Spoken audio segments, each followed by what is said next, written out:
Convido os irmãos para abrir a palavra do Senhor em Salmo 73.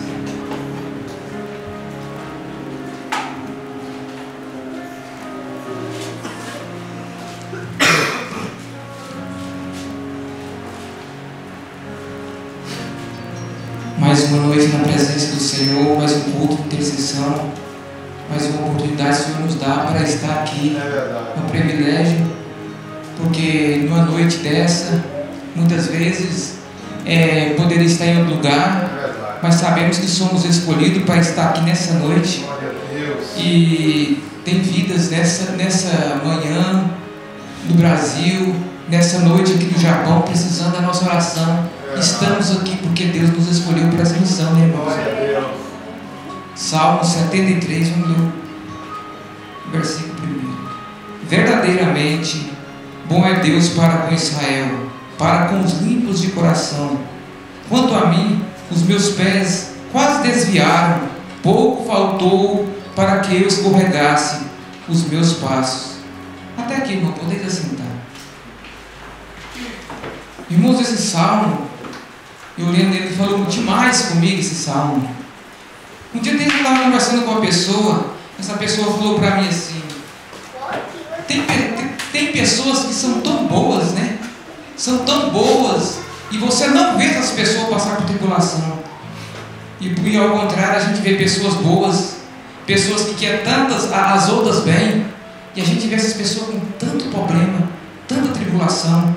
E eu lendo esse Salmo 73, eu vi uma semelhança, algo parecido. Eu vejo o salmista aqui no ponto que ele fala que quase chegou a desviar do caminho. Ele chegou a ter inveja dos ímpios. Aí eu fiquei pensando, gente, será que nós também foi que quase desviamos?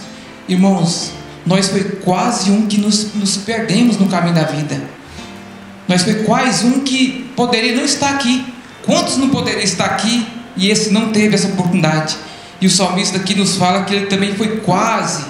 Aí eu falei, mas quase por quê? Aqui no versículo 3 está a resposta. Pois eu tive inveja dos soberbos. Eu falei, eu já ouvi falar que inveja não pega em crente, mas esse homem aqui era crente, porque eu vendo a história dele, ele era um levita que começou lá atrás, quando Davi estava levando a arca da aliança. Ele foi um daquele menininho que estava correndo ali, louco para adorar a Deus, e ele estava com inveja. Irmãos, ele estava com inveja dos ímpios, porque ele via os ímpios prosperar, ele via os ímpios cada vez mais carro bom, família numerosa, e ele começou a olhar aquela situação dele e começou a amargar o coração naquilo, começou a pensar, falou, gente, eu falo que eu sirvo a Deus, para mim as coisas não estão bem, eu só vejo dificuldade. Irmãos, quantas vezes nós não faz isso? E o problema das pessoas que têm inveja é que ela não quer o seu carro, ela não quer um carro igual ao seu, ela quer o seu carro. Ela não quer um trabalho igual ao seu, ela quer o seu trabalho. Ou muitas vezes ela também não quer um marido igual ao seu, ela quer o seu marido, essa pessoa, ou sua esposa. Esse é o problema sério. E eu vou lá no capítulo 23. No capítulo 23 fala que ele estava com o coração azedo, ele estava com a alma amarga. Foi o que o Diácono Suzuki falou, o que o coração está cheio é o que transfere para a alma, né? É o que transfere. Em Provérbios está escrito que quando um coração sadio faz com que todo o corpo fique bem, mas um coração amargo faz com que já o corpo se pereça. E ele foi mastigando isso. Eu fico vendo a vida desse salmista e pensando, gente, será que muitas vezes a gente o problema dele era a inveja? E será qual que é o nosso problema? Que muitas vezes tem deixado nosso coração amargo. Muitas vezes pode ser um ciúme, muitas vezes pode ser a falta de perdão, né? Porque muitas vezes a gente vem no culto desse, um culto de intercessão, um culto de oração, a gente ora, faz tudo certinho, e você vê dificuldade, você começa a pensar, meu Deus, por que eu passo por tanta tribulação? Aí você começa a olhar a vida do ímpio, fala, nossa, olha a vida do ímpio ali, a pessoa não vai na igreja, tem uma família bonita, olha o marido dela, olha a esposa. Aí o que essa pessoa faz? O que o salmista faz? Aqui no versículo 15, no versículo 14: todo dia sou afligido, sou castigado pela manhã. É o que ele pensava: todo dia sou castigado, todo dia sou afligido, todo dia tem um problema. E ele ia mastigando aquilo, cada vez mais ele ia mastigando aquilo. Só que no 15 ele dá uma freada e pensa: se eu tivesse dito isso, se eu tivesse dito, falarei assim, teria traído a geração de teus filhos. Aí é o ponto que ele chega e para. Irmãos, quantas vezes a gente está indo assim, a gente começa a maquinar, a pensar, a gente começa a falar, aí chega um ponto, parece que a gente cai na real e fala assim: peraí, o que eu estou fazendo? Né? O que eu estou fazendo? A primeira atitude dele foi essa, dar uma refreada e pensar: o que eu estou fazendo? Aqui no versículo 16: quando eu tentei compreender isso, fiquei sobremodo perturbado. O segundo fato que ele fez foi pensar, e é o que nós temos que fazer, irmãos. E muitas vezes quando a gente para e começa a pensar, é até fácil colocar a culpa no pastor, nos irmãos, ou em alguma situação, mas quando a gente começa a pensar, a gente vai ver que todo problema que a gente passa, o principal culpado daquela situação é a gente mesmo. E isso é difícil de bater com a gente, porque o culpado dessa situação, quando você vai pensar, é que nem eu estava pensando hoje, né? Eu estou no Japão já há uns 15 anos, a gente está passando por essa luta no Brasil. Aí você começa a pensar: eu era para estar lá do lado do meu pai, mas quem é culpado da situação? Foi eu que tomei essa decisão de estar aqui, irmão. As decisões da nossa vida, o que a gente plantou ontem, a gente está aqui colhendo hoje, graças a Deus. Estamos na casa do Senhor e Ele tem nos sustentado. Aí o salmista pegou e teve mais uma atitude. Primeiro, ele refreou. Segundo, ele pensou. Só que ele não compreendeu, porque ele disse que ficava até cansado, até perturbado de pensar aquilo. Aí ele teve mais uma atitude, que está no versículo 17. No versículo 17, ele fala assim: até que entrei no santuário de Deus, então entendi o fim deles. Aleluias. Irmãos, quando a gente dá aquela freada na vida, depois começa a pensar, e você não consegue compreender o que está acontecendo na sua vida, a próxima atitude de quem já serviu a Deus, ou está tentando servir a Deus, é ir para a casa do Senhor. E aqui, irmãos, a gente tem um discernimento das coisas. Deus começa a mostrar coisa para a gente que no Google você não vai achar. Tem coisa que você pode estudar a vida inteira que você não vai conseguir encontrar, mas quando você chega aqui, Deus começa a te mostrar e começa a te falar as coisas.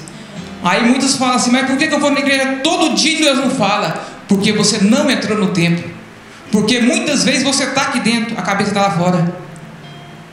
Porque depois que Jesus veio e morreu, ressuscitou, nós somos o templo do Espírito Santo. É só deixar o Espírito Santo entrar em nosso coração.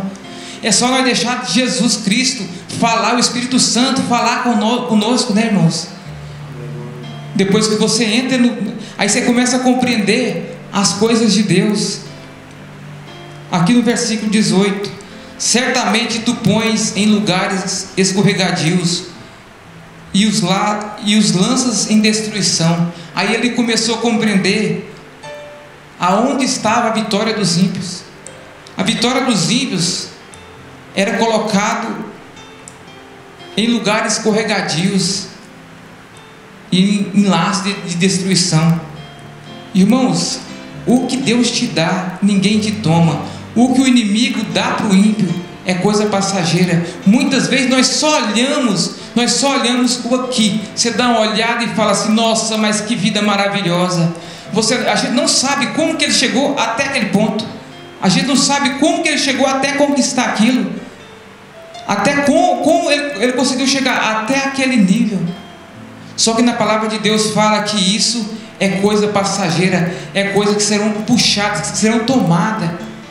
As coisas que Deus nos dá é para a vida toda. Normalmente você vê, quando Deus nos dá uma coisa, por mais que seja um momento de dificuldade, por mais que seja, você pensa assim, fala assim: Nossa, eu consegui. Irmãos, é para a vida toda. Se Deus te deu emprego, Ele te sustenta lá até o último dia que Ele querer. Se Ele te der um carro, Ele vai te fazer com que você tenha Ele até o dia que Ele querer e te dar o melhor. Deus é maravilhoso com aquele que serve a Ele, com aquele que entra na casa dele e serve. Deus é maravilhoso. No capítulo 19, qual arrependimento são destruídos, totalmente consumido de temores. O 20, como faz com sonho que acorda assim o Senhor, quando acordares os desprezarás como fantasias. Irmãos, você lembra daquele sonho que você acaba de sonhar? Você sonha aquele sonho a noite inteira. Você pode ser um sonho bom ou ruim, mas quando chega de manhã você não recorda dele. É dessa maneira que Deus vai lembrar dos ímpios. Dessa maneira que Deus vai recordar do ímpio quando ele estiver naquele lugar. Quando chegar o grande dia, é dessa maneira que Deus vai olhar para ele. Aí o irmão me fala: o que valeu ele ter alguma coisa na vida?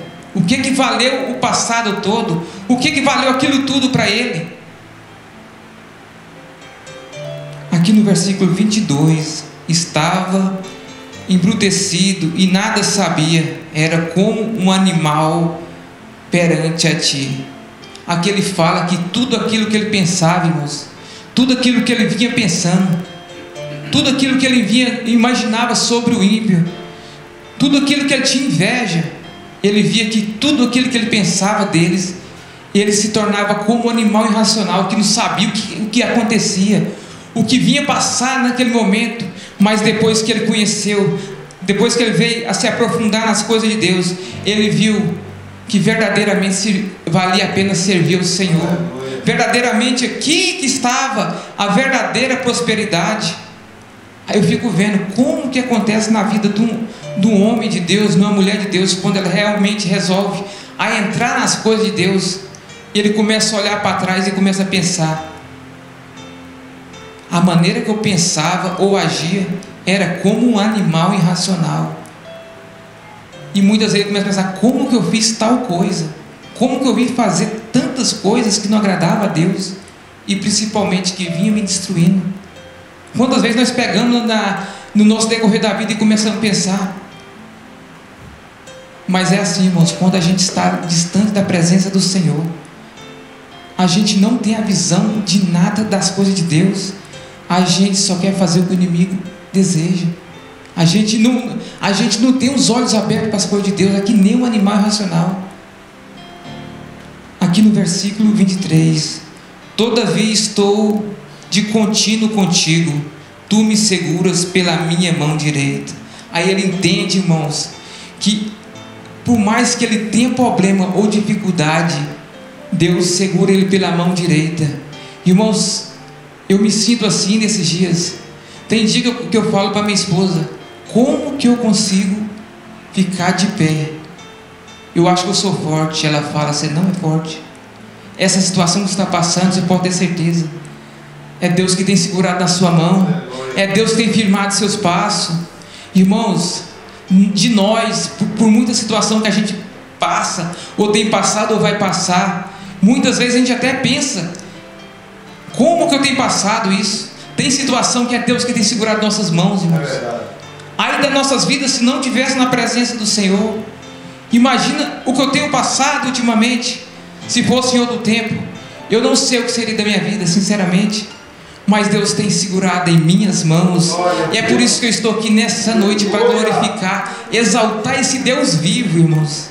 Aqui no versículo 24: guias-me com teu conselho e depois receberás na glória. Aleluia.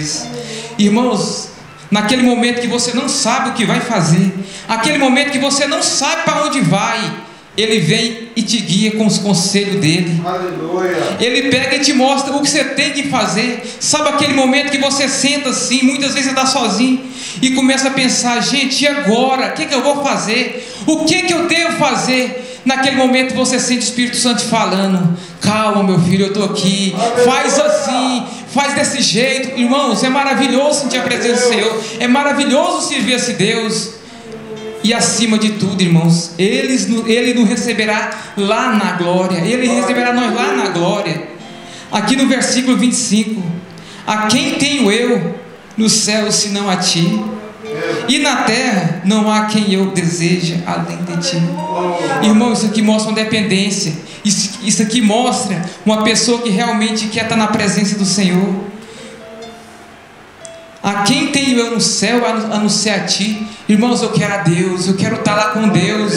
E aqui na terra, enquanto eu estiver aqui, irmão, eu quero estar na presença dele, irmãos. Deus é maravilhoso demais, irmãos. Quando eu comecei a ler esses versículos aqui, teve um dia que eu li isso aqui, comecei a ler, comecei a chorar, e Deus começou a falar comigo. Eu falei: meu Deus, o Senhor é maravilhoso demais, o Senhor é bom demais, Senhor. Muito obrigado. É muito maravilhoso sentir a presença de Deus naquele momento. Você está ali, só você e Deus. E Deus falando: a quem tenho eu no céu senão a ti? Eu tenho meu Deus, que tem me sustentado com a mão direita, irmãos. Aqui no versículo 27: os que se distanciam de ti perecerão, tu destruirão todos aqueles que a ti são infiéis. Irmãos, aqui ele começa a compreender o destino do ímpio. É por isso que eu falo, quantas pessoas poderiam estar aqui, e aqui está falando o destino dessas pessoas. Essas pessoas serão destruídas. Essas pessoas, o fim dela é terrível, irmãos. E isso é um motivo a mais de nós poder glorificar Deus nessa noite. Porque se não fosse Ele, irmãos, se não fosse Deus segurar nós pela mão direita, aonde nós estaríamos? Aonde nós estaríamos? Versículo 28: mas para mim bom é aproximar de Deus, pois o meu refúgio no Senhor, ó Deus, anunciar-te-ei todas as tuas obras. Irmãos, quando nós estamos na presença de Deus, a gente começa a analisar e começa a pensar e ver que bom é Deus, bom é estar na presença de Deus, maravilhoso é estar na presença de Deus. E um dos sintomas que quando a gente está na presença de Deus, o que a gente quer, irmãos? A gente quer anunciar a Deus, a gente quer dar o exemplo que Deus quer que a gente dê. A gente quer que alguém olhe na gente e fale assim: aquele ali é um crente, aquele ali serve o Senhor. Irmãos, e nessa noite eu tenho motivo de sobra para falar: Deus é bom, Deus tem sido bom em minha vida. Cada dia que Deus me dá, irmãos, é um dia a mais que eu posso falar: Deus, tu tem sido bom, tu tem sido maravilhoso em minha vida. Eu só tenho a agradecer a Deus, porque, irmãos, imagina se não fosse Deus em nossa vida. Um Deus que te pega pela mão direita, um Deus que te sustenta, um Deus que te aconselha aqui, e um Deus que tem um céu preparado. É por isso que eu falo nessa noite, irmãos, nós estamos no número pequeno, mas vamos continuar firmes. Sabe para quê? Porque Jesus está voltando. Imagina o que está nos esperando lá no céu. Tem uma glória esperando nós, tem um céu maravilhoso. Jesus falou que Ele ia preparar lugares para nós. Ele está preparando. Eu acredito que nós estamos na última hora, irmãos. Nós não temos que orar, nós não temos que olhar para a vida do ímpio, nós não temos que olhar para a prosperidade do ímpio, porque o que espera ele são trevas. Por mais que nós passamos dificuldade, eu quero estar na presença de Deus, eu quero estar glorificando a Deus, porque até aqui, irmãos, Ele tem nos sustentado. Irmãos, uma coisa que eu estava prestando muita atenção, que o primeiro versículo fala assim: verdadeiramente bom é Deus. E no último versículo fala: para mim bom é aproximar de Deus.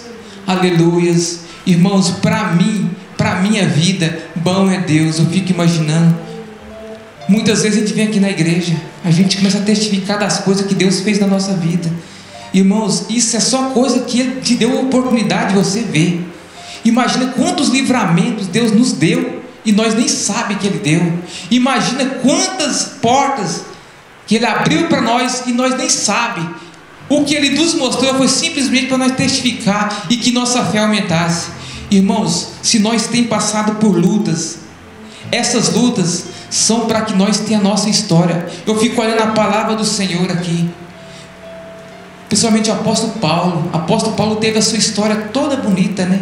Uma história difícil, mas ele prevaleceu até o final. Ele passou por dificuldade, teve seu final. Ele escreveu a sua história. As lutas que vêm na nossa vida é para que nós possamos também escrever a nossa história. Aí eu peguei, quando o Espírito Santo fala isso comigo, eu falei: meu Deus, eu quero que essas lutas venham. Eu quero aprender contigo, Senhor. Eu quero aprender para que quando o Senhor voltar, eu possa falar assim: eu passei pela prova e venci. Eu também, irmãos, uma coisa que quando o Espírito Santo falava isso comigo, eu falei: meu Deus, eu também quero ver os milagres, para me chegar lá na frente, a minha fé também aumentar. Porque muitas vezes a gente passa pela luta e contenta com a luta. Irmãos, o nosso Deus é um Deus que realiza milagre. Eu creio que Ele faz milagre, e eu quero chegar lá na frente. Se Jesus não voltar daqui alguns dias, né? Se Deus não voltar até o ano que vem, eu quero ficar velho e falar: Deus fez isso na minha vida, Deus realizou milagre, Deus salvou minha família. Eu quero ter o que falar, porque meu Deus é vivo e Deus é bom, e por Ele ser bom nós estamos aqui, pela graça de Deus, por Ele ter nos segurado. Amém, irmãos? E nessa noite eu agradeço essa oportunidade, em nome de Jesus. Meu Deus.